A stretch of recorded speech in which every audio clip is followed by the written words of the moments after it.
Hello મિત્રો, નમસ્કાર। તો આપણું ગુડ મોર્નિંગ થઈ ગયું। તો સવારમાં આપણે નીકળી ગયા વાડી બાજુ।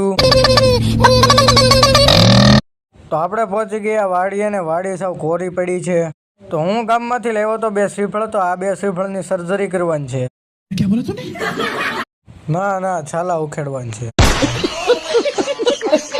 તો આપણે શ્રીફળના છાલા ઉખડી નાખ્યા છે। તો આપણે તેલ, શ્રીફળ, અગરબત્તી લઈને નીકળી ગયા હનુમાન દાદાના મંદિર બાજુ। આપણે પહોંચી ગયા હનુમાન દાદાના મંદિરે। અંદર પહોંચીને મેં કરી નાખી અગરબત્તી। અગરબત્તી કરીને મેં વધારી નાખ્યું શ્રીફળ। પછી મેં ધરી દીધી હનુમાન દાદાને શેષ। રિટર્નમાં ગામમાંથી લાવવાનો હતો લોબાન, તો આપણે લઈ લીધો લોબાન। ઘરે આવીને લોબાનને આપણે ભાંગી નાખ્યો। પછી આપણે કરી નાખ્યો માતાજીને ધૂપ। પછી મેં વાંચી લીધી ભગવદ્ ગીતા અને એવું શીખ્યું કે ધ્યાન કરવાથી મન શાંત રહે છે। તો આજનો આપણો મિની વ્લોગ પૂરો। જો તમને ગમ્યો હોય તો લાઇક, શેર અને સબસ્ક્રાઈબ કરજો। મળવી પાછા આવતા મિની વ્લોગમાં। Thank you for watching, by.